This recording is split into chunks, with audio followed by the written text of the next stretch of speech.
À la une de l'actualité ce 1er août. Guerre en Ukraine, le bilan des frappes russes sur Kiev, dans la matinée de jeudi, passe à 31 morts.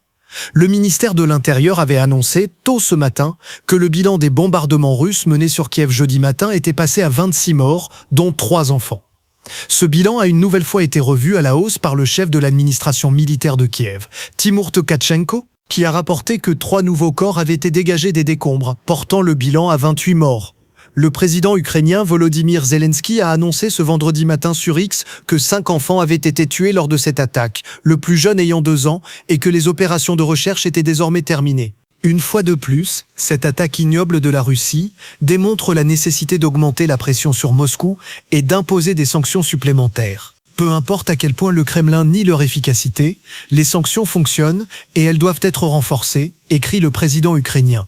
Elles doivent cibler tout ce qui permet à de telles attaques de se poursuivre.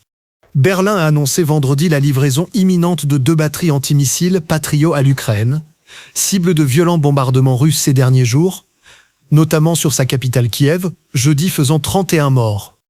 Au terme d'un accord trouvé avec Washington, l'armée allemande pourra livrer dans les prochains jours des lanceurs Patriot à l'Ukraine, puis dans un deuxième temps d'autres composants du système au cours des 2 à 3 prochains mois, a affirmé le ministère allemand de la Défense dans un communiqué, consulté par l'agence France Presse.